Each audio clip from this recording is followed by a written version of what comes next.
Board is green, Jim. Well, thank you all for coming this evening. I really do appreciate it. Tell your friends. The more people that are here, the better. The more fun we'll have. The train show, the Zoom train show that we're putting on for September the 19th at 1 o'clock in the afternoon. I hope everybody can come. I hope you'll tell your friends about it. I think it's going to be a lot of fun and something different. I hope it's going to be as successful as I think it's going to be. And if it is, then we'll just keep doing them. So anyway, it's September the 19th at 1 o'clock, the first Zoom New Tracks Meetup train show. So welcome, and hope you can attend. If you are new to this and haven't done so, please, on the chat, send Dylan your name, what scale you model, and your email address, and then Dylan will add you to our email list, and you'll get the notices of all our future meetings. So with those things said, I'd like to introduce C.J. Riley. C.J. goes back a ways with me. I first met him through a mutual friend in the NMRA who died recently and or a short time ago. And I really do miss him, and I'm sure CJ does too. I don't know who it was. CJ is an excellent modeler. Just came out with a new book, and I think he may talk a little bit about it. I don't know, but I would if I was him, because I think it's very interesting, and I think you all will enjoy hearing about it. Also, CJ goes way back in the NMRA. He got his MMR a long time ago. And if we're lucky, we may even get some tales about what it took back in those days to be able to qualify and to be able to get an MMR back in the good old days. So with that said, CJ, I'll turn it over to you, sir, and it's all yours. Got back just in time. Okay. I forgot to have my notes handy. Okay, yeah, I do go back to the NMRA a long time. I joined around 1970, 72. I can't remember. I don't think I'm quite 50 years yet. I was, like many people, I started off with American Flyer when I was a kid. My family moved from Toronto to San Francisco, and I had a 4x8 HO in the garage. And then hot rods got in the way, and the layout had to go so my car would be in the garage, not be following the driveway. I wound up taking a job, which is a really terrible job, worst one I ever had. I was tracing a right-handed Kmart into a left-handed Kmart. And after about 6 weeks of that, I just had enough. But I was working with a guy who did model railroading just at Christmas time. That got me started. I figured I could watch football games and be building models at the same time. So I started to do that, built a little 4-foot square Christmas tree layout. We had high grades and big trestle and everything. It was really overdone for what it needed to be. The tree came down, and the layout stayed up until July in my living room. Then I moved on to bigger and better things. I was a lone wolf guy for quite a while, and then the local NMRA division, after I had joined, had a meeting at the Union Switch and Signal headquarters, which at the time was in Pittsburgh. And it was in their showroom. So we got to play with all the signaling systems and the interlockings and everything else. And that really surprised me. And I was warmly greeted and made to feel at home. And that was the beginning. I went to the first meet, and I had taken a model. Can't even remember what it was now, but they were really impressed by it. I didn't think it was a big deal, and it was scratched. And they told me I should take it to the convention that was coming up in a week. And I had no desire at all to go to a model railroading convention. To me, it was, all I could think of was things like the Shriners, where they're running around pinching the waitresses and getting drunk and hooting and hollering.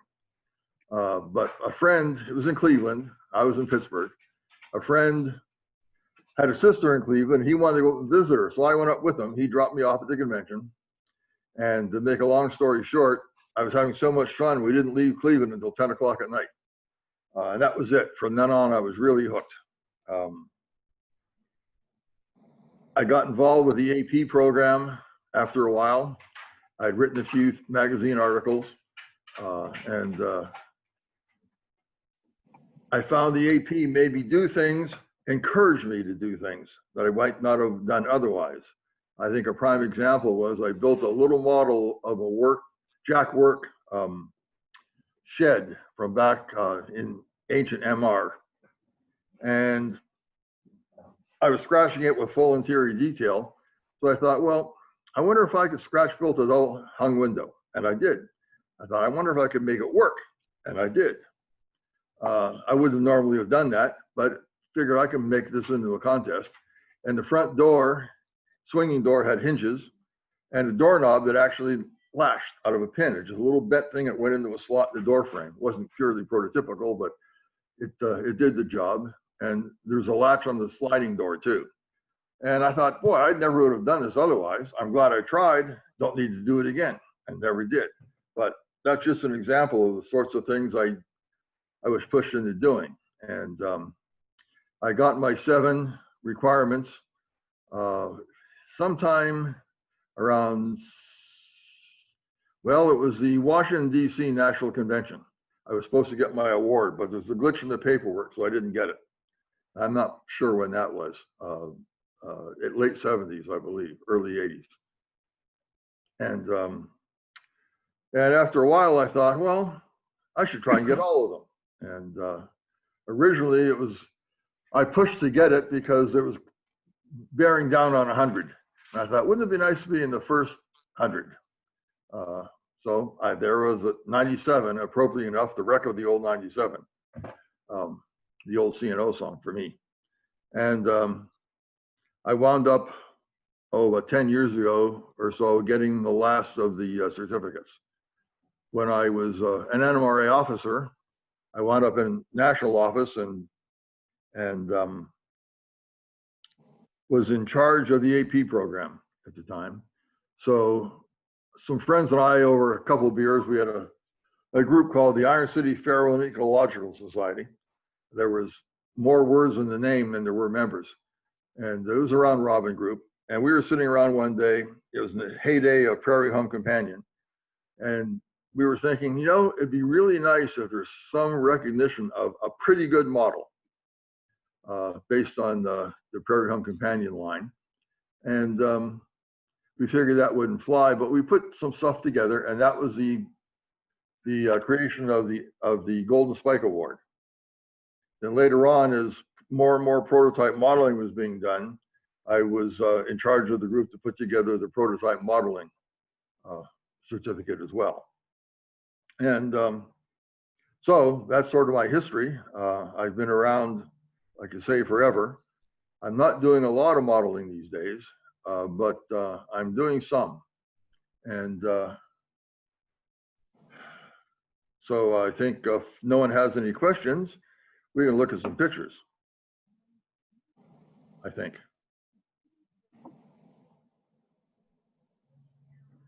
But that's not up to me.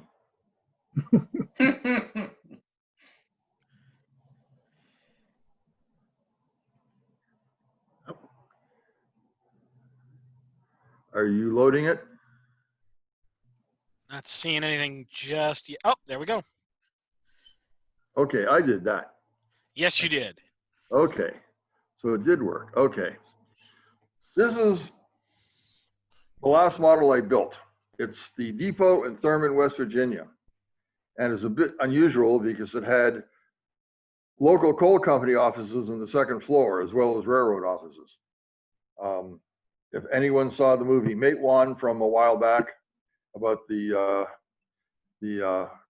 Union and Company wars in West Virginia, based on a true story, the depot is where the Baldwin Phelps detective agents arrived. The town of Matewan had been destroyed in a flood and rebuilt with all sort of 50s brick buildings.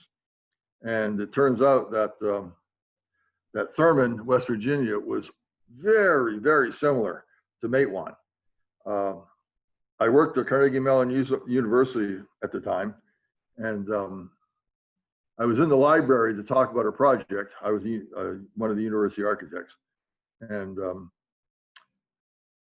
there was a book there by John Sayles, the director, about the making of Matewan. And so I checked it out. It had just arrived, and it was really neat because it was the original script and then the script from the actual movie and photographs of the town of Matewan. And I thought, boy, they screwed up. They've got photographs of Thurman instead of the photographs of Matewan. And then I did some more research and found out how similar they were. So this won some kind of an award at a national convention. I don't really recall what. It's got interior detailing. It was the second start. I started one at a train show once and never finished it. It's styrene with commercial windows and doors. There's a lot of sailors and soldiers standing around on the platform because I was modeling at the time 1942 or 43, and they even had a recruiting office in the town. I modeled the entire town of Thurmond. You know, it was foreshortened slightly and didn't have the big concrete coaling dock. But that was, I've gotten old, my eyes are bad. We've downsized in the 900 square foot loft apartment, and I don't really have room for a layout or even to do modeling. But it's a big 14-foot high ceiling loft, and there's 3 steps up to the bathroom, 3 steps more to the bedroom, which puts the bedroom railing level with the top of the kitchen cabinets. So I'm working on a design to run an 18-foot long layout on top of the kitchen cabinets, operated from the bedroom. We'll see how that works out. This is, I think, literally the last model I built. I had a book of poetry by Louise McNeill. It turned out to be a pretty big deal, but this was early on in her career, on the history in poetry of the Gauley Valley. And my Canaan Western Allegheny ran up the Gauley Valley.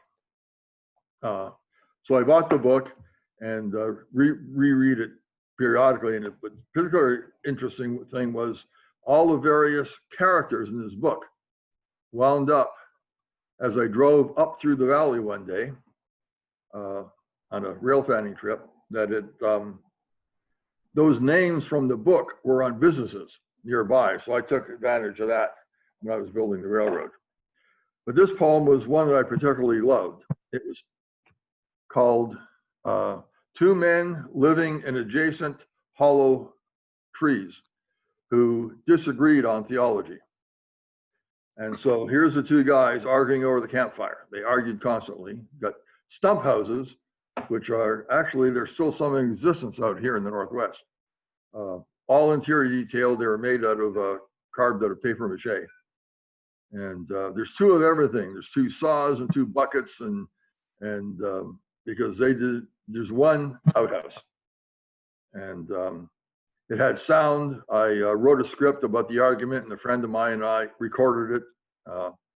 And there was also a Fantagraphics sound effects I had for the scream and bullfrogs and things like that. So it was fully sound equipped.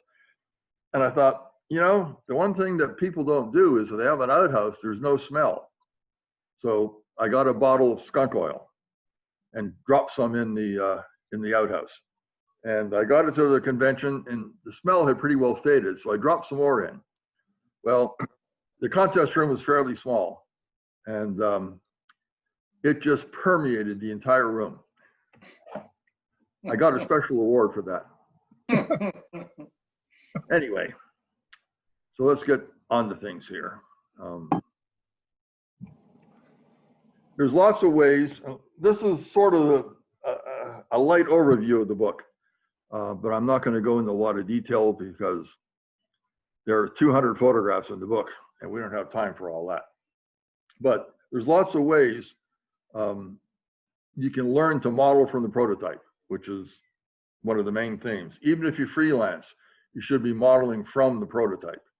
And in my case, I model real buildings and real towns that may not be in the same place, but because they're real, there's a lot more realism in it. I really don't like although a lot of people like them. I don't like the overly dramatic kit structures that are so common today, that are structurally suspect, which as an architect, I just can't live with.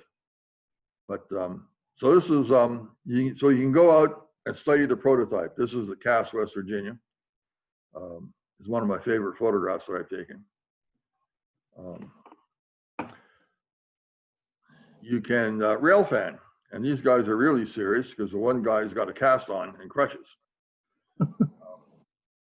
You can build up your own library. You can learn so much from photographs. This being a classic example. This is the B&O in West Virginia, and there are lots of things to notice. Notice there are many shades of green and the foliage in the hillside. It's not uniform. The locomotive doesn't have shiny valve gear like most of ours do. There's actually ground from the oil because it's a heavily oiled equipment. The ballast line, at least back in the day, until they became mechanical with it, when they had the track crews every 6 or 8 miles looking after their traffic, they would rake the ballast edges to keep everything neat and clean. There's also a lot of dust along this track. The track on this side, and it doesn't show as well as it might have, is much lighter in color than the rusty track here, because this is the uphill track, and all the sand being ground in the powder affects the color of the track and the ballast and the ties.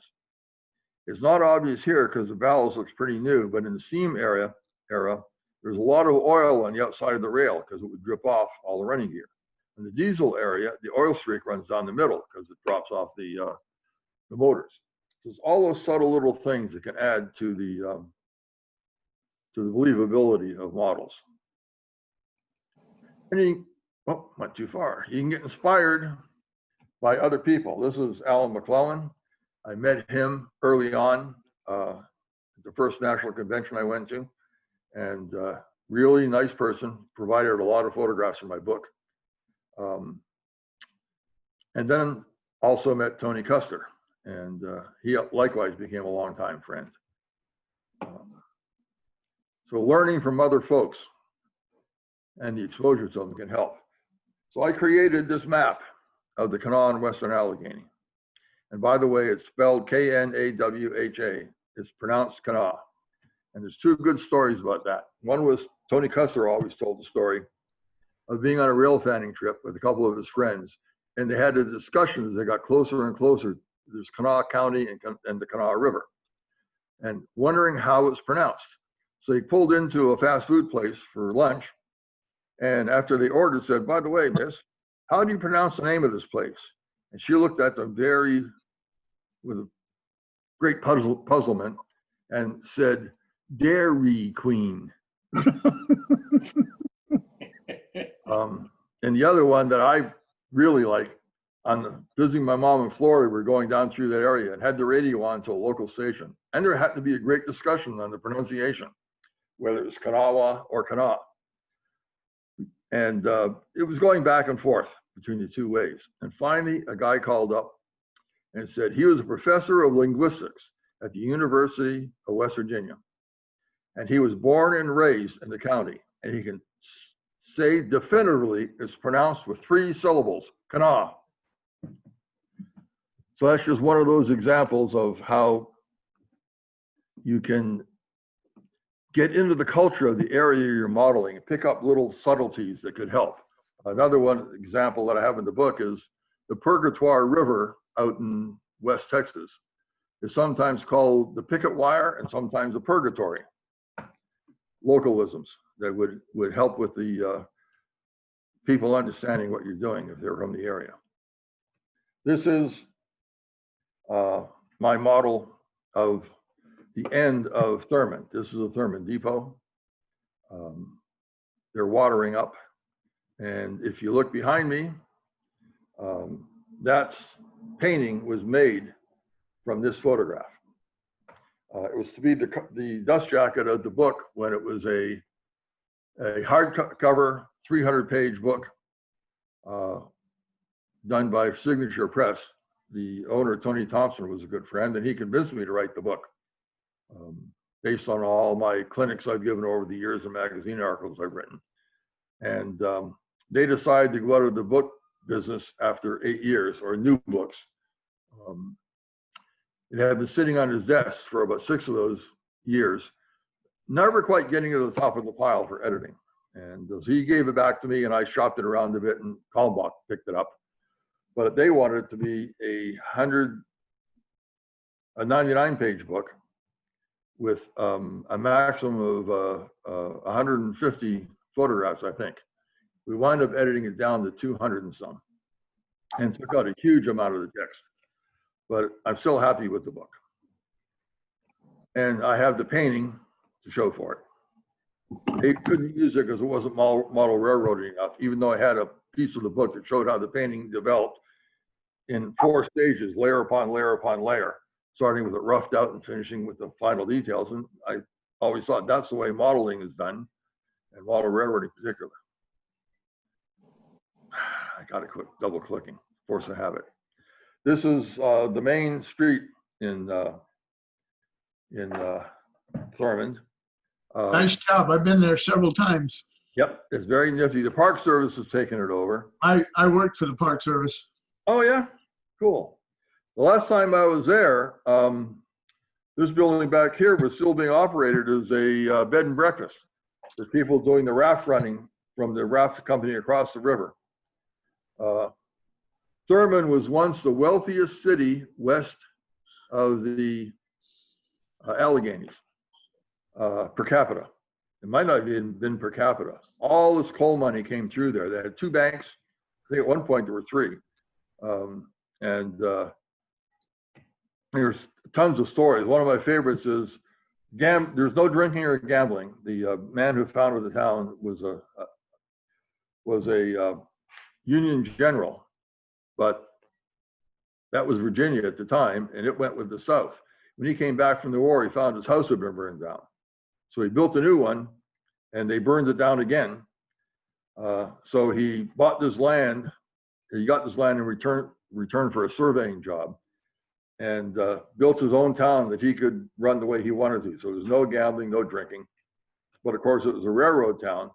So across the river was a big casino and tavern or bar, hotel bar, and where all the gambling went on. And there's a story about a man coming home one night, left the bar, and he was found floating in the river.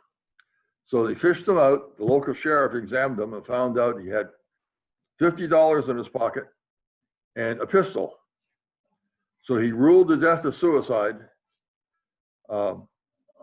confiscated the pistol, fined him $50 for carrying an illegal pistol, and had him buried at the county expense. Tons of stories like that. But anyway, the Mankin Drugs sign was painted over for the movie Mate One, unfortunately. But anyway, moving on. This is an example of modeling from the prototype. These are 2 water tanks. They serve the town and all the railroad facilities and the houses and commercial buildings. So I built this model. This is before, boy, it looks like it's leaning in this photograph. I built it before the kits became available. I don't know if it's Rick, somebody has kits for this kind of thing. This is the bottom of one of the old 2-liter Coke bottles. When it had a separate base, so they would stand up. It was blown, so when in blowing the bottle, it had that round bottom. And I just cut it off and combined it with a rectangular kit. I think leftover parts from this one. I added the 43 class number at the edge of the ladder because that helped to set the date for the railroad. Middle of the town. You can see this tank isn't finished because there's no roof on it. This building and several others you can see poking through the trees are N-scale, the same N-scale farmhouse. I use a front wall and a side here, a back wall and a side someplace else, and some places just other pieces.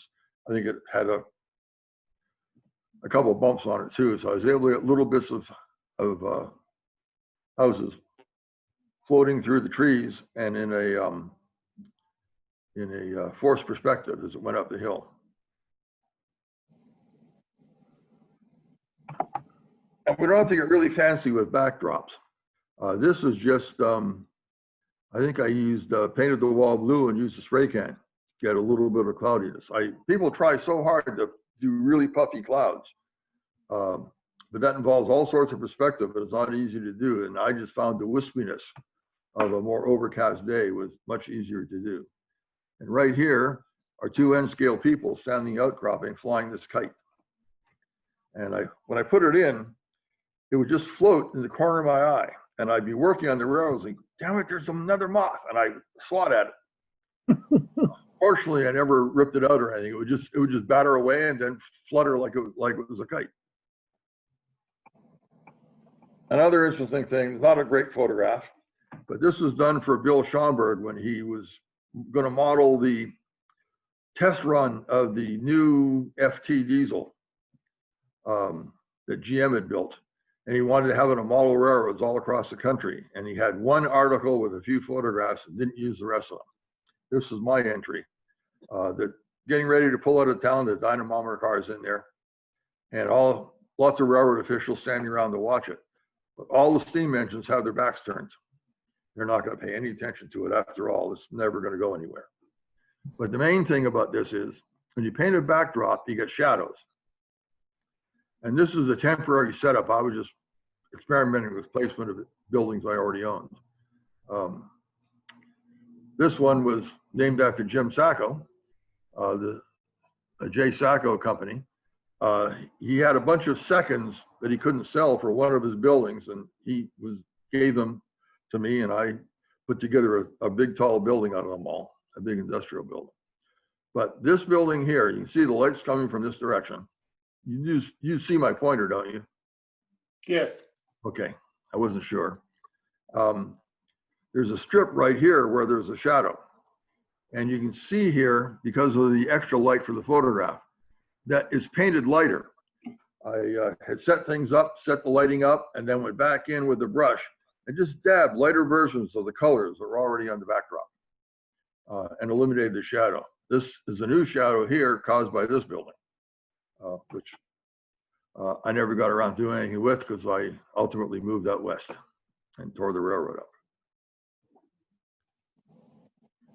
Now, I like building structures more than anything. I built a lot of shake the box kits for years. I've sold most of them off, built a lot of resin kits, and scratch built a lot of cars. And kit bashed a bunch. This was a truck dump coal tip. It was published in the Bulletin sometime in the 70s. And for a while, I ran a company called Industrial Heritage Scale Models. This was our first kit. We did it in styrene because one of the problems with putting on corrugated metal, like from Campbell's or anybody else's, is that you can't put it on in HO scale as neatly as the falling apart building would be in the prototype. Though corrugated metal is pretty rigid, and it takes a lot to bend it and nick it and not have it line up because all the corrugations are interlocked together. So when I did it in styrene, it was a much more effective building. I ultimately sold this one when we moved and kept the styrene one. This is another example of backdrops. This is a vertical sheet of foam, and I just plugged the trees in, overlapping as it went up the hill, getting smaller as it went to the top. They're flat puffballs, not round puffballs, but I just stretched them out flat. This is a piece of cardboard that has been painted and glued on with foliage chunks to give a little more texture. And this is just a white sheet where I used sky blue paint and sprayed a little blue where the clouds weren't. Very easy to do because I wanted to be able to peel it away and take photographs on that end of the layout. This is the end of a peninsula. You can see it implies that stream that's in the foreground that you can't quite see makes a turn and goes back through that cut.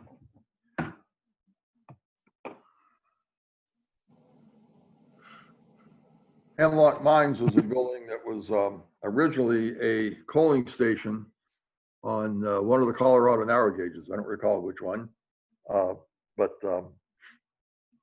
I converted it into a narrow gauge to standard gauge transfer, and that doubling up as a coaling station as well. Individual boards, they were stained, weathered gray. Actually, that's not true. I stained it white and used dry transfer lettering for the sign, and then painted the red over it, then pulled the dry transfers off. And then days before computerized graphics, where you can make your own decals. But you can see that things operate. The chutes go up and down. And of course, as a coal business, you have to have coal dealers. Pocahontas Coal was another one that was, drawings were published, I have no idea where, and that was the second kit from Industrial Heritage. We did that one in HO and N. And I still have about half a dozen of the N-scale kits that I think are only missing the instructions.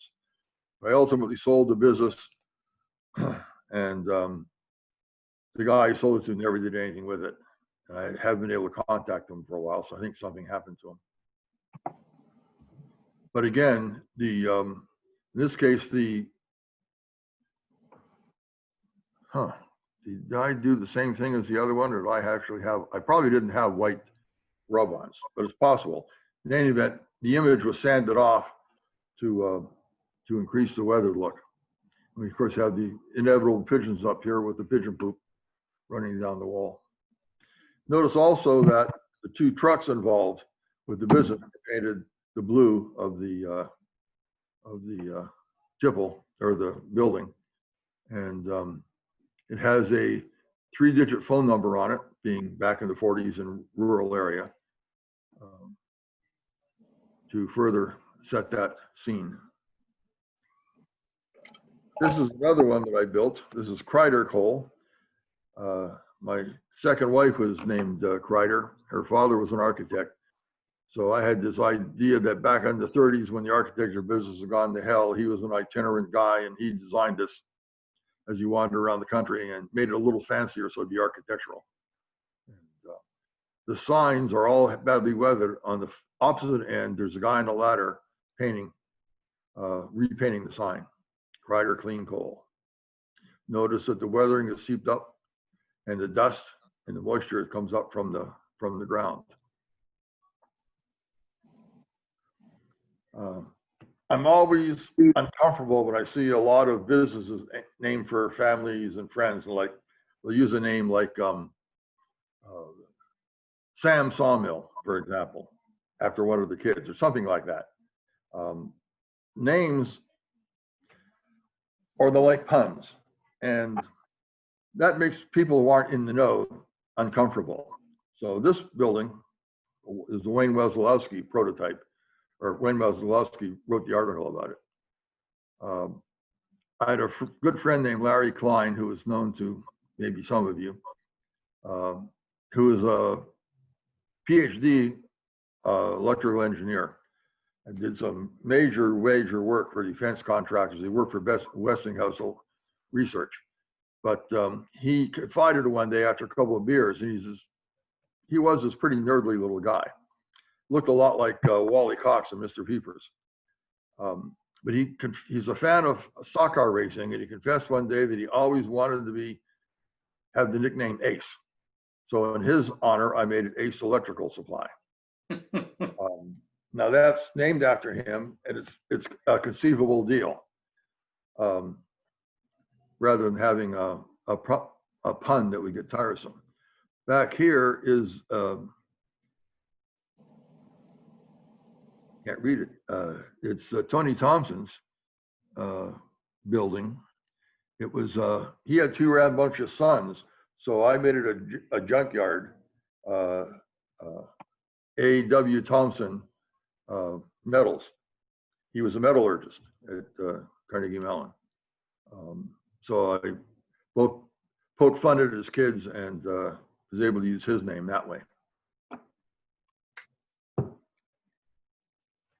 This is another one scratch built from a magazine. It's Gauley Valley Feeds, but I learned a lot after this. This is a very weird contemporary typeface that I used. And I wouldn't do that again. You have to be careful. The book has a little bit of a piece by Tony Thompson on typography and what to do and not to do when you're making signs for your railroad. I've had bulldogs for most of my adult life. So this is the Old Bulldog Brewery, or Old Bulldog Beer. It's the Allegheny Brewing Company, setting its place in the Alleghenies. Old Bulldog was the brand name, and I've got a drawing or a face of a bulldog up there. This was who was it? One of the early resin kits, I believe, and I unfolded it, and it happened to be that somebody's styrene brick walls was a dead match for it, so I was able to make this blank wall that way. This is one end of the building. This is the other end. This is just scratch built with styrene. And notice also that I've got the, did this decorative brickwork along the blank wall, which is with a brush, painting a lighter color in there. So there's a decorative band around it to add a little bit more interest. Never did finish this. It was just a rough out at that point with a badly done clock face. The backdrop here is just hand painted. But this is a cutout, I think, from a Walters catalog. This is another cutout. This chimney and the tank it's a half chimney and a big notch in the tank, because this is a corner of the wall. And so to disguise the corner, the half chimney works pretty well. And then this one notches into it down below. The smoke was all painted on the backdrop. This is just a partial of the building. It was a kit from somebody way back when, but it's cut at an angle. This corner is up against the wall. There's a little bit of roof showing here. If you do flats against the wall, it's much better to cock them at an angle so you see one end and you're not looking at just the thickness of the material. By putting them slightly cocked and showing some wall, and then you save the pieces of the other wall to use somewhere else. This is the Jack Work building I was telling you about earlier. Another one of those resin buildings that was unfolded. This is, I can't remember the name. Yeah, it doesn't matter. No, you can't do that either. But I called it it was a something cartage company. And cartage being a term used for trucking in the old days. And I had trouble because the sign was made with black shadowing on white lettering. And I was trying to get it ready for a contest at a convention.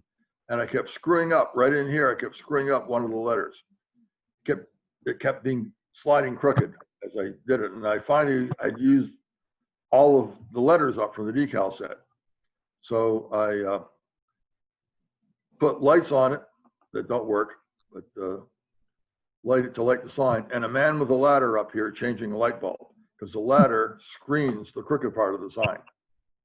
And your eye can't line it up. So my friends in their wit would always say, what happens if you screw up a boxcar? You're gonna have a guy running down the road with the track with a ladder, trying to cover it up. These are all cutouts. When you do a backdrop, you really don't want to paint buildings. It's really hard to do. Perspective can change. So I just kept a collection of things from like Arizona Highways and Yankee Magazine. And in this case here, I worked for the Redevelopment Authority in Pittsburgh for a while.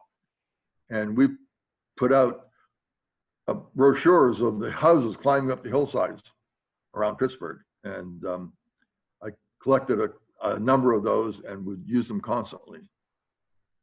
This building here was a gas station and had a modern Gulf sign on it. So after I glued it on, I just dabbed some green paint over the Gulf sign just to screen it out, and then planted a tree in front of it to screen out the painted stuff. Now you get to bridges. CJ, can I actually ask you a question real quick? Yeah, sure. With those resin kits, you say unfolded. What do you mean by that? Were these just like flat pack kits that you just like folded into each shape? wall is flat, a flat piece. So instead of making a rectangle out of it, I would use the pieces differently. We want to go back to this one, for example. This is the front wall, that's the back wall. There's an end wall here, an end wall there, and I think you did the same thing with commercial brick right there on the wall that goes back. And since it had a big rolling door and a place for a box car to roll inside, there wasn't that much there, and you don't really see the wall very well. And this part of it is cocked out toward the camera at this end. All right. Got it? Yep, I got it. Okay. Now this is the kind of bridge that everybody envisions. This is a new P&LE bridge just been constructed across the Allegheny at Beaver, Pennsylvania, across the Ohio. This is the old bridge. The Coast Guard required a higher clearance for the towboats. And you can see it's already being torn down because there's a false work in here as they're getting ready to tear it down. You've already taken some of the bracing out. Now, when you do a bridge like this over a deep, steep canyon or a deep river, and they couldn't interfere with the boat traffic, you can't put scaffolding things up to support things as you build. So this is a cantilever truss bridge. And the principle is this section from here and this section out to here are built separately, and they balance right here. They're the same length out and in. Actually, in's a little longer and a little taller, so a little more steel to hold it on this abutment. And then they build up from the other end the same way. And then here there's a gap, and then with a crane, they lower the center piece into the gap.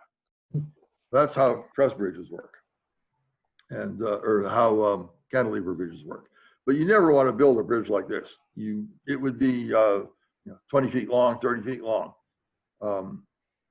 And people tend to overdo that, to put huge steel arch bridges over little gullies, which could easily be handled.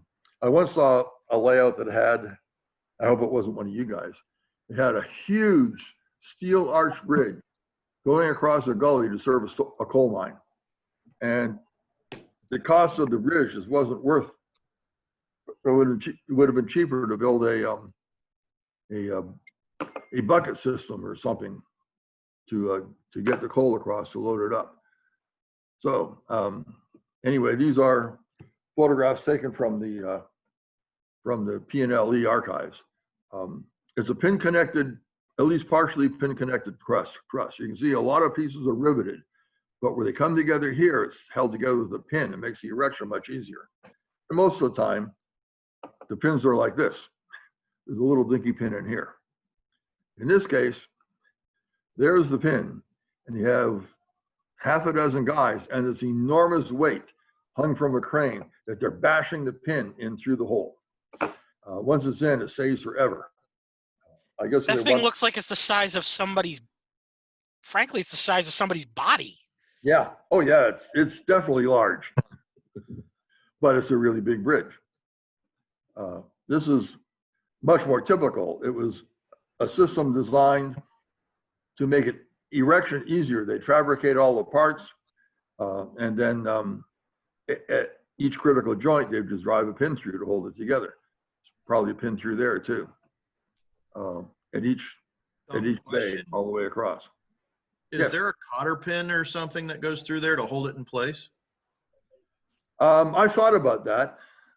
This one, I don't think, the big one, I don't think they needed it. It wasn't going to go anywhere. And the bridge inspectors will see it every now and then if it was coming loose. But if it took that big weight to bash it in, it wasn't going to work its way up. I don't know. It would probably be a good idea, but if they fit really tightly, maybe not.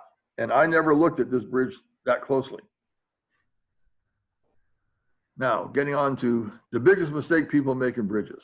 Everyone likes to use the Atlas through plate girder bridge. And it has a flat plastic floor on the bottom, and people set their track on it. But that's not the way they work. There's more than a foot of steel construction between the bottom of the girder and then the deck where the ties would go across. Here, and there'd be a gap at each one of these for the steel to fit through. The ties would be on each side of it. So I like to use those Atlas girders. They're really nice, but you can't realistically just use them with the flat bottom on it. You don't have to put all this bracing in necessarily. You could put a piece of foam board through, for example, and lay the ties on top of that, and who would really notice if you didn't want to make a big deal with all of it. And the other thing you can't do is shorten them at the ends, because the ends have more, I really don't have an example of that, but the ends, there is an example in the book. The ends of plate girders double up on the vertical pieces, because that's where the shear is the worst. And so they stiffen it there with those extra pieces. If you cut those off and just let the bridge end without them, you're losing a lot of realism. And even worse is when you take two of them and glue them together end to end. Because then you have those stiffeners in the middle, and you have a girder that's nowhere near deep enough for that long span. So I'm a nut about that, and I cringe constantly when I see layouts published that bugger up their bridges. And these are also, because of all this bracing, much more expensive to build as a through girder. But if you needed the clearance above a water course or a road, then you would have to do it that way. Much more common are deck plate girders. And here's an example where you see there's two pieces back here at the end, two of the stiffeners. The other thing you can't do is turn them upside down. If there's an extra plate across the top, then if you make it, what am I trying to say here? Never mind. That's a false thought. But this is much simpler framing underneath, because you can do it much lighter, because you can stiffen it using the full depth of the girder up to here instead of these heavy steel. I'm pointing at the one that I can see. These have to be really heavy steel I-beams, because they can't be lightweight stuff that goes all the way up to the top. The deck girder would have diagonals that would take care of that stiffening and help a lot with it. And also, bridges can't just sit on the ground or on directly on the stone. There's a shoe here, which, thanks for the last number of years, they've been made available by some of the kit builders. Little metal castings to make these shoes. There's often a rocking shoe at one end and a sliding shoe at the other. I have seen rocking shoes at both ends, but that's there so if something settles, the bridge won't be put under extra stress. It can pivot. This end settles, it'll pivot on that rocking shoe. For my area of West Virginia, this is a bit of a mistake. The stone should be much dirtier.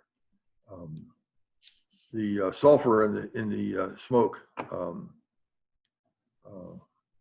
just really makes everything, all the stonework, black, even along the cuts. Now, if you're modeling a more modern era, it slowly cleans up due to Mother Nature to some extent, but it's never, I shouldn't say never. Follow the prototype you're interested in or the area you're interested in, because I have seen clean stone in Wisconsin, for example. I so I can't say that. But in Pittsburgh area and in West Virginia, they were black. This is an example of misuse of color. We'll talk about that later. This is a coal processing plant built on the other side of the ridge. The ridge was to make this a separate, distinct scene. There's another bridge at this end, a road bridge, and beyond that is Thurmond. So there's separate scenes being screened from each other. And I was scratch building this. I never finished it. And but I thought I had some blue paint, and yeah, I've seen a lot of industrial buildings done in that pale blue, so we'll do that. Well, first of all, that's a more modern thing. And look how the building looms over the hillside. And I realized that was a mistake, so I repainted it a dark green so it blends into the background, and you still see it, but it doesn't jump out at you like that, and it's much more likely color. This is an early bridge that I did. This is the Atlas deck truss bridge, which hangs originally from up there. And I've seen a few of those on the Pensy and other places, but it's much more common this way.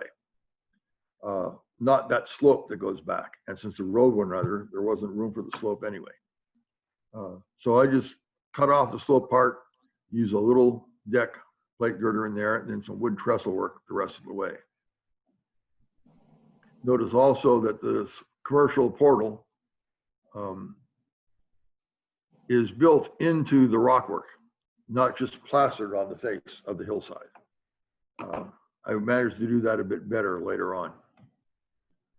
If you want to build trestles, which are much less common than people like, but people like to build trestles, here's a road bridge done with trestle work, which is still common today. There have been ramps up to the interstate in Seattle that were done with wood trestles until they were removed recently and replaced. And bridges don't have to carry the railroad, they can carry roads as well. Sorry, my nose itches like mad. This is a Paul Dolkos photograph that I really love, because you got the guy here out for a walk, but there's a moose at the other end of the bridge, and he's trying to figure out how he's going to get across.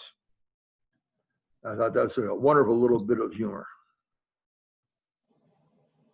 Now we're talking about some mirrors. This is a scene I did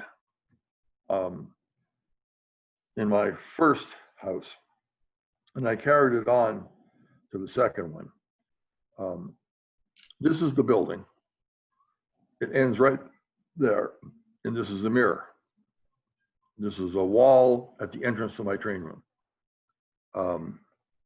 But there's a couple of problems with mirrors.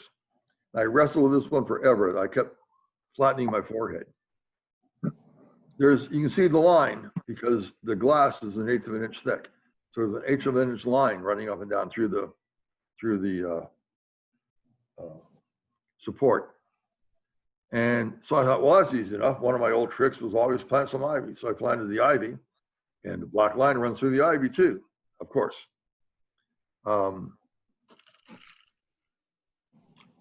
Ultimately, I pulled it apart, painted it black, because black hides everything. When I put it up against the mirror, there's a solid black line running up and down. And I guess you can see it here.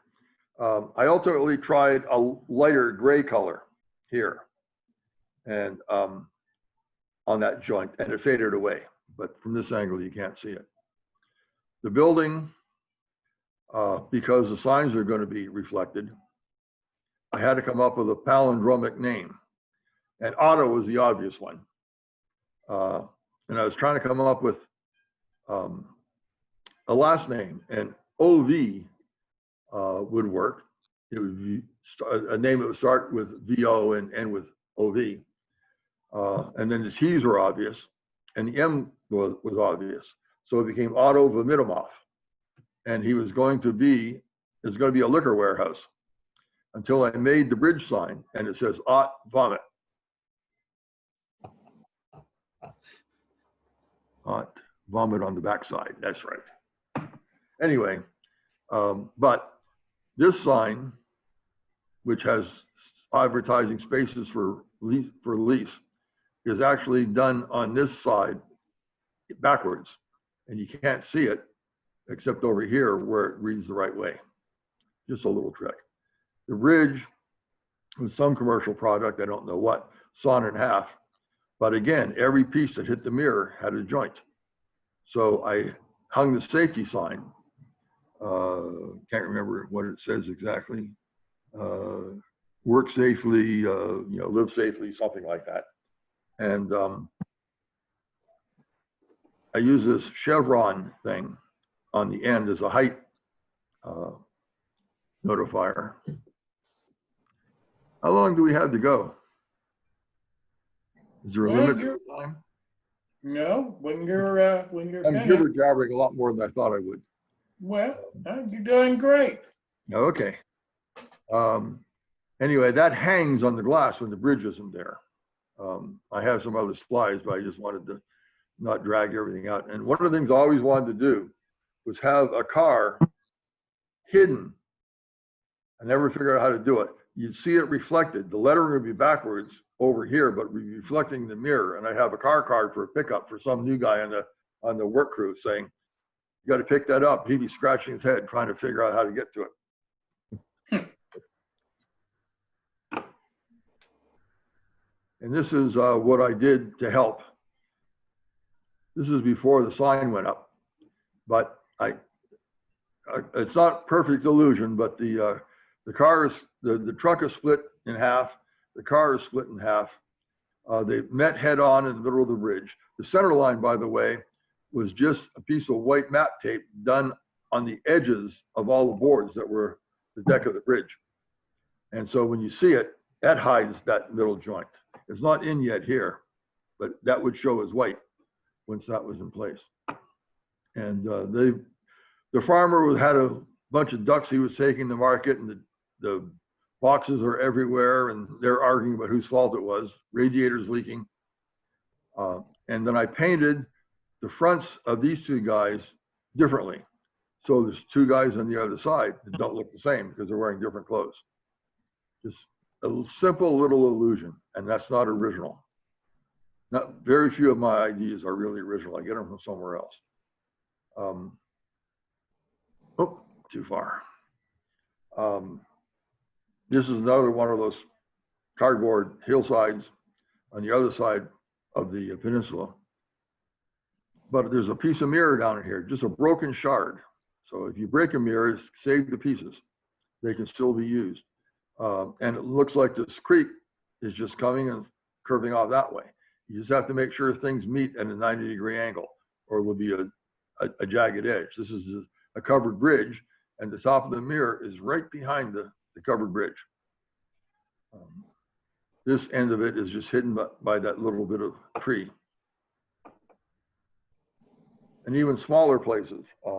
I had a wonderful one where a creek went into a wall, and I managed to put a piece of mirror at the end, and the creek went on forever. It was wonderful, but I never got a good photograph of it.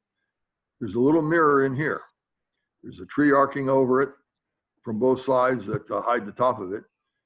You see that I guess the picture is probably too small to really see.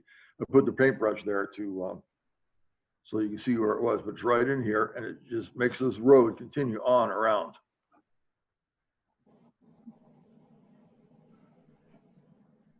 In this case, I have a beehive coke oven complex, and with the opening of World War II, they're rebuilding some of them, which is going on in here.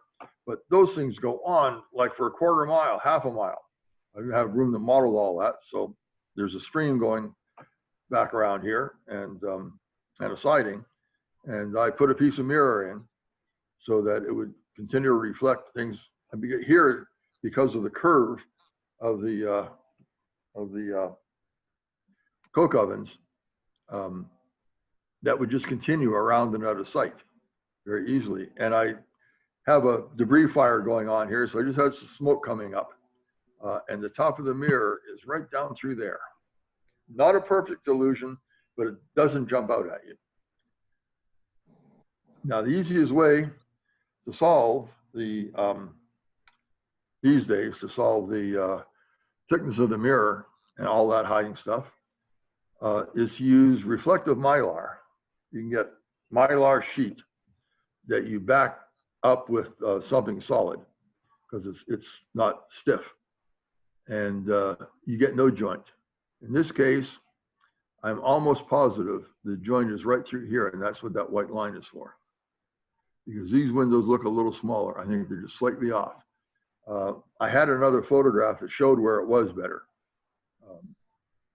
but it has somehow disappeared in the process of reorganizing the book and everything. But the edge of the mirror is right there. You can see it. So if you interpolate, it comes out in here and then down.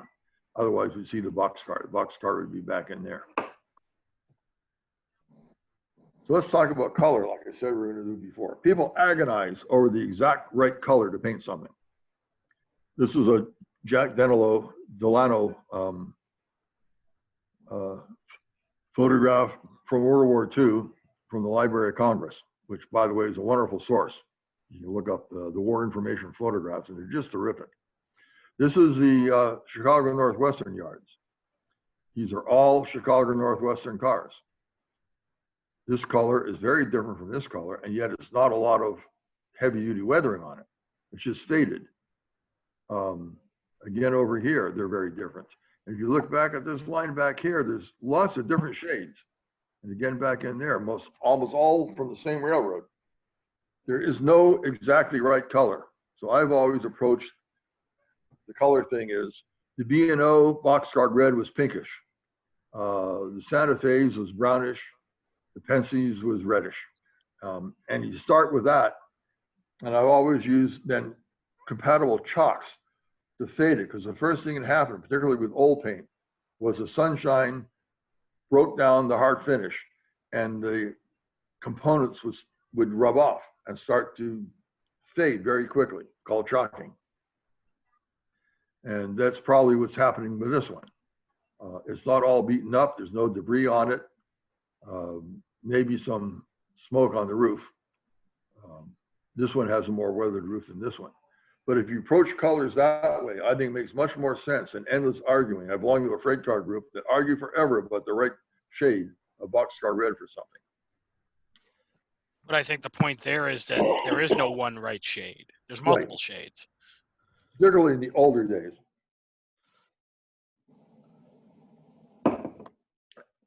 Losing my voice. This is that coal prep plant that I talked about. That I ultimately painted green, and I couldn't find a slide of it green. So this one will have to do. But the nice thing with this was, this track goes back and through the wall. And the other side of this wall was that scene where I showed how to lighten the color in the shadows. And that was tracks there leading to a power plant. So I could have the loads just pass into the power plant, then come out the other side as loads be hauled away. I think that is a good concept if you can make it work without overdoing it. Now, a lot of the comfort and fun is making your railroad room railroady. There's lots of ways to do that. This was a pocket door I had to keep cats from getting into the train room.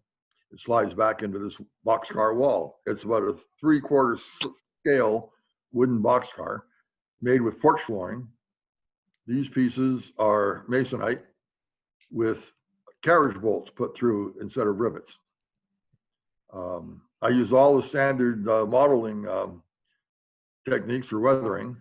These were put on with a stencil and white paint. It was for the Beaver Forks and Mud Gut, my early short line. I had the J.B. King Esquire graffiti on it.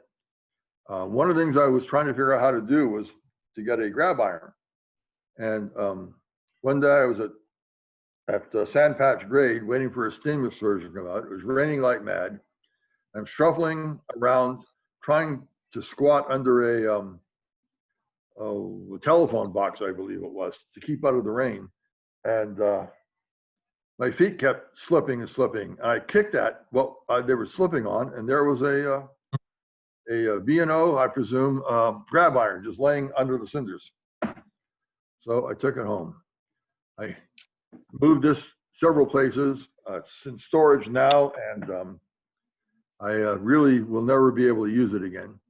So if anyone is interested in it, I would be willing to pass it on. But the ultimate is Nick Muff out here in Cedar Woolley, north of Seattle. Was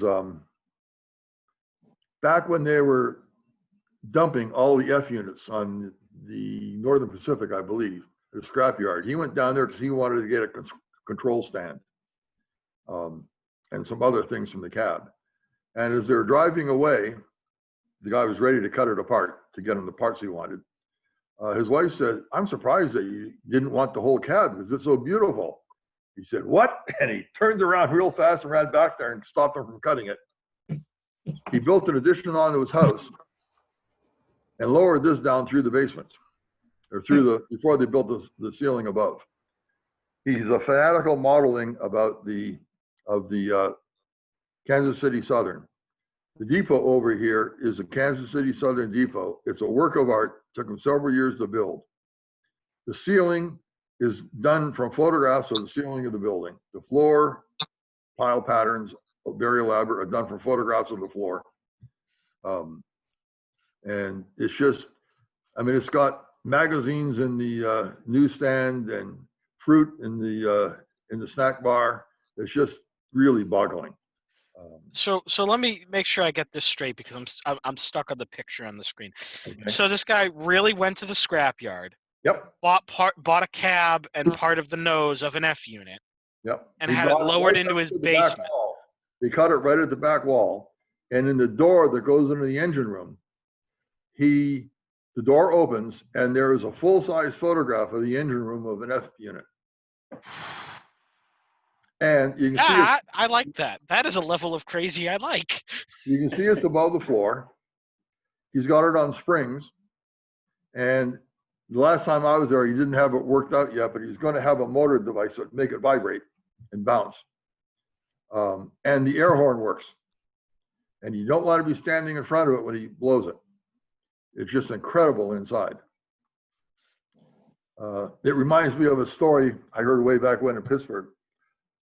One of the grand old time lawyers in Pittsburgh was representing the Pennsylvania Railroad. A man who claimed that he was hit by a Pennsy train because he didn't hear it coming.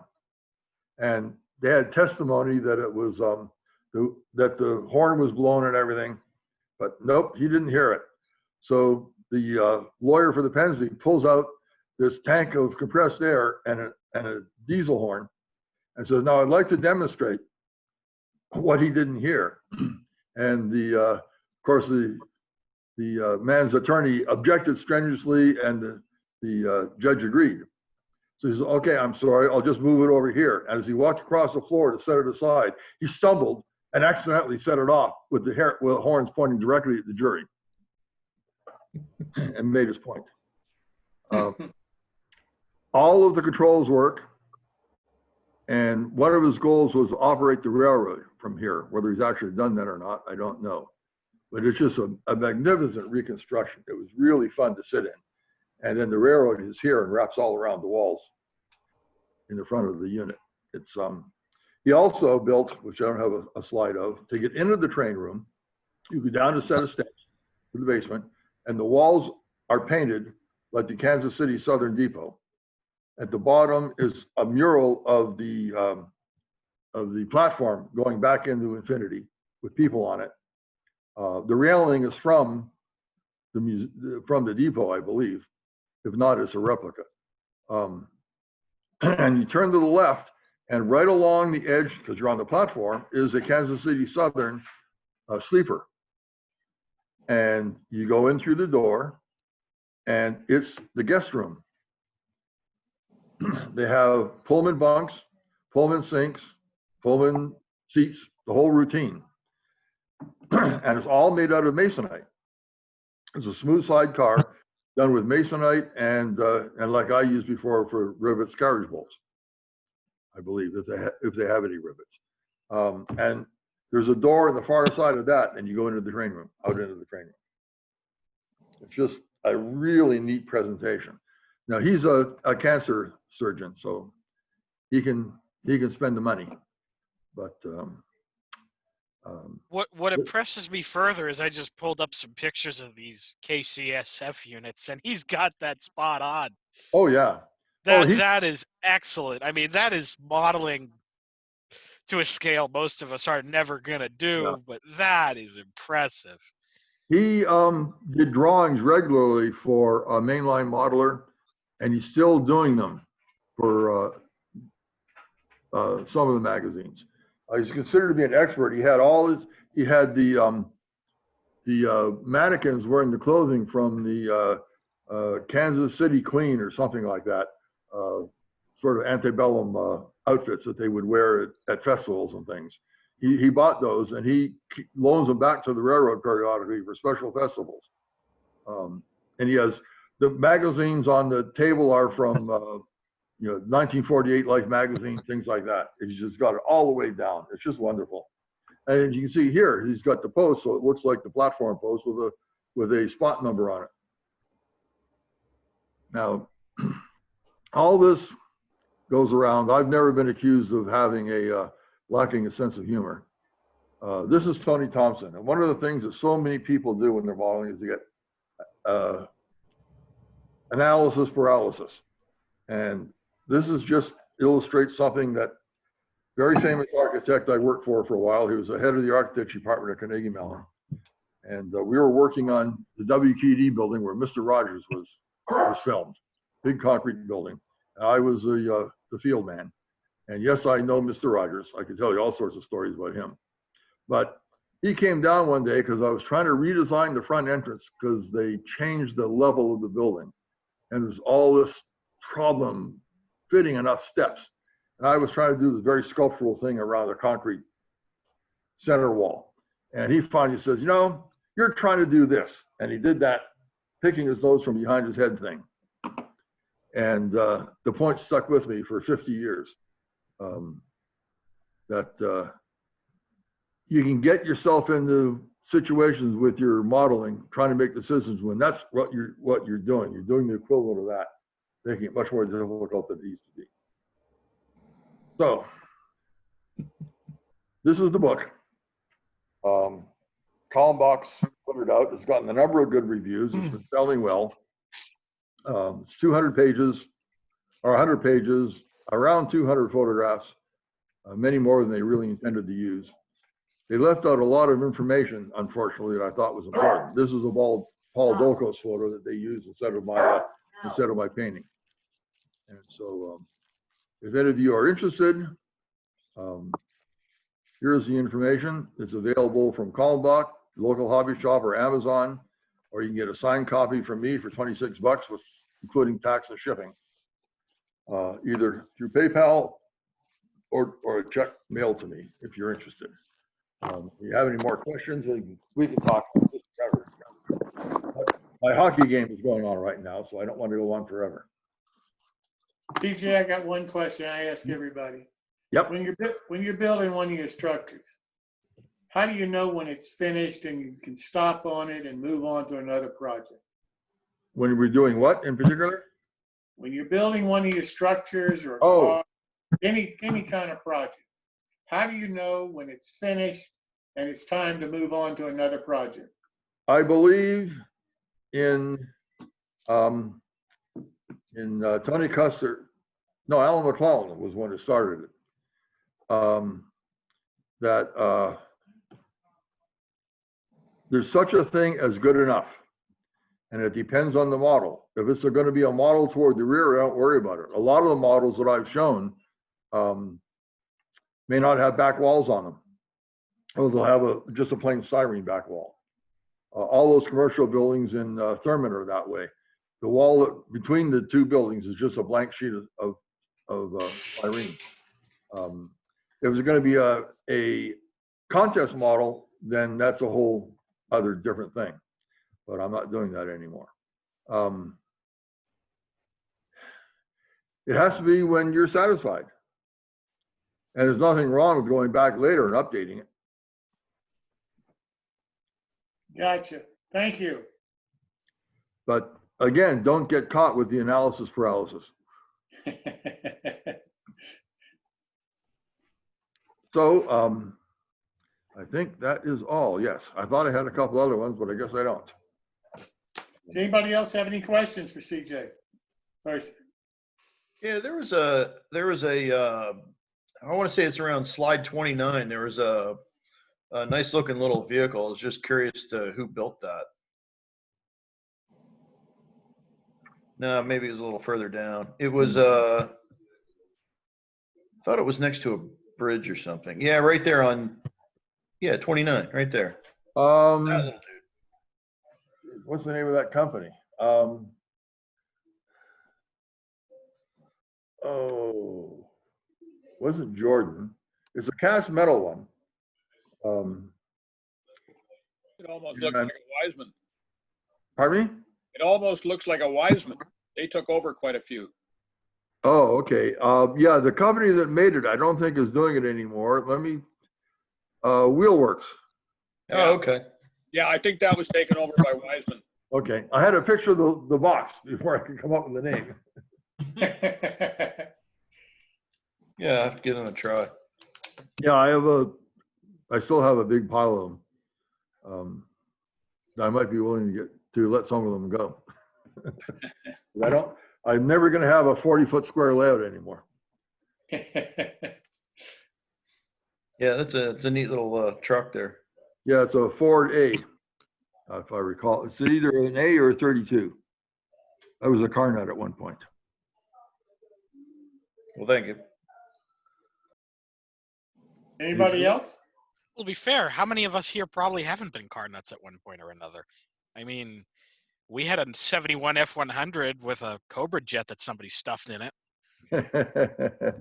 Now that was a fun truck to drive. I went broke driving it, but oh Yeah. my god, that was fun to drive. Well, I had a Model A Ford Roadster when I was in high school that got to the point of painting it when my father was transferred to Pittsburgh and we had to leave it behind. Paid $80 for it, sold it for $200.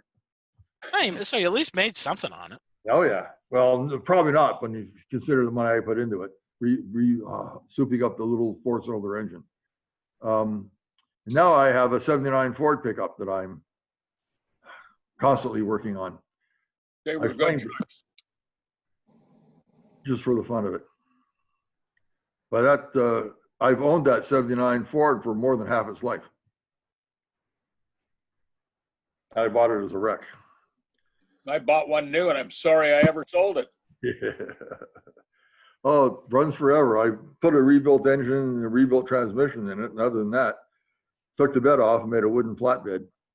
But, I know people like ranking on Fords as fix or repair daily, but in my day job, we deal with Fords all the time because that's our service van.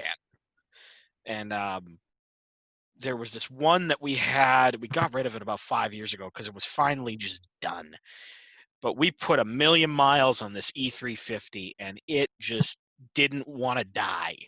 Yeah. The only reason we got rid of it is because the truck itself was rotting out, which is kind of sad because I would have loved to just open the motor up to see what it looked like. And my father, who I work for, just went, yeah, no, we already did. There's nothing wrong with it. I'm like, you didn't take a picture for me? I'm wounded. Yeah, I don't know. My truck's got 100,000 miles speedometer and is rolled over at least once. And now it's the odometer and speedometer are way out of calibration. So I have no idea what the mileage is, but I have a feeling it's 300,000. I can believe it. We know in that one truck that I mentioned, my father somehow broke it because he drove the truck at first. He somehow broke the odometer. It went backwards all the way to 0. They finally fixed it. It was at 500,000 miles at the time.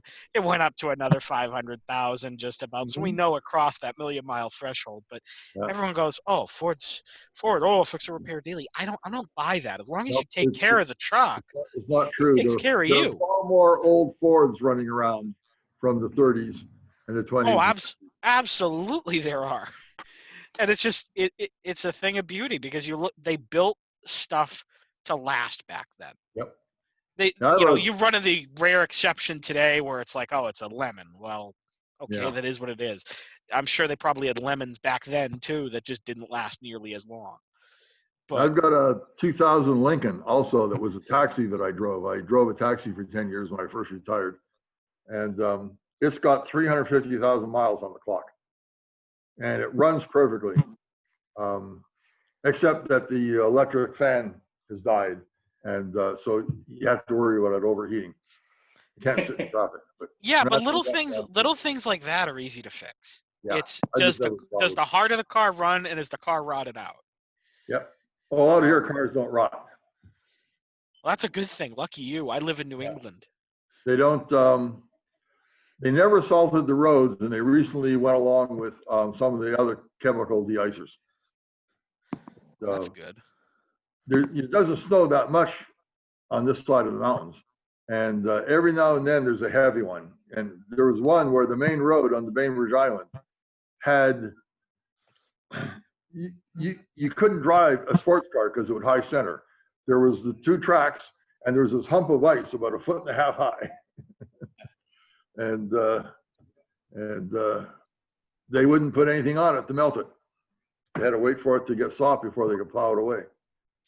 Yeah, we had some interesting stuff in my town. The highway department, they had a brain drain a couple years ago, and it took them 3 or 4 years to really relearn how to plow roads. Yeah. And the sad part is I even said to one of them, I'm like, dude, really? You see snow on the ground that's 6 inches deep? Shouldn't you be plowing it? And they're like, I don't know. I just started. And I'm like, Seattle was paralyzed with 4 inches of snow. They cancel school at half an inch. yeah, with a half an inch they'll cancel school. oh, I know. They do that around here too. The Barlow, Seattle, of course, has got all those really steep hills. All the ones that didn't wash into the bay way back in the day are still there, and they're tough to drive up in the dry. But it's the way it goes. You're better off in Portland when we had our 1 inch that killed us. If they'd only salt the roads at times like this, and they all went, no! And the first thing I noticed when I moved out here was how many old cars there were driving around as daily drivers. It was just constant. Yeah. Salt kills them. Salt kills everything. Let's be honest. Salt kills cars. It kills warships. Yep. Probably It kills railroad equipment that's left in salt air. Let's be honest. Yep. CJ, I want to thank you so very much for doing this tonight. It's been a real pleasure seeing you. I can't thank you enough. It's really been enjoyable. By the way, you never did tell me who it was that's our common friend. Shoot. Oh, right. Oh, I've got a great Rick Shoup story for you. Tell me a story. In that scene, let's see, I'll just find it, it's easier. It was,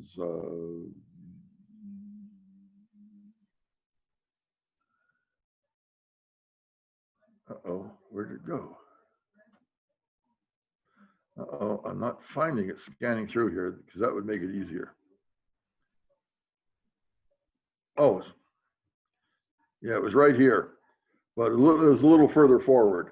I wanted to take a photograph. It was a Western Maryland 280 coming out of the bridge this way. I'm pointing, that's not helping. Coming this way. Uh-huh. And I had taken a putty knife and stuck it into the homostote that was exposed at the edge because everything was so close to the edge. And I piled some foliage material up to sort of screen it and put a Divco milk truck, one of the cast metal ones, is actually sitting on the putty knife at the crossing, I guess, wherever it was. I had a black and white photograph of it. And I entered it in the contest, and Rick was the chairman. And I went in, and it was moved from the model section to the prototype section. I thought, well, someone's not paying attention. So I picked it up, I moved it back. And next time it came in, it was back in prototype again. I moved it back. I was wondering, what the hell's going on here? And then Rick comes in and says, who the hell keeps moving this photograph, prototype photograph into the model section? I said, well, Rick, it's mine. He says, well, it's not a model. I said, Rick, look at the Katie coupler. And the fact that the windows in the truck were painted black because it was a solid casting. I miss him a lot. Yeah, so do I. We were good friends for a long time. Yep, absolutely. CJ, thank you so very much again. I really do appreciate it. It's Sure been most enjoyable and informative. Glad to do it. Yes, sir. Thank you. First time around, I hope I didn't screw up too badly. Not at all. As far as I'm concerned, it was great. I loved it. Yeah, it was good. Okay. I'd call this very good. Yes, very good. Yep, absolutely. Okay. Well, I haven't done a clinic in a long time. So. Yeah, thank you very much. Thank you so much, CJ. And if you haven't bought the book, please buy it. I need the money. Good luck. Thank you. Bye-bye. Bye-bye. Anybody else got anything they'd like to talk about before we shut this thing down? No, thanks. Well, I'm glad you all came tonight. If you haven't before, make sure you send Dylan your email address and he sends out the notices so that everybody can make sure they're aware of our next ones. And with that said, thank you all for coming. It's been a real pleasure. Okay, I'm going to go and watch the Penguins beat Montreal now. Hey, no.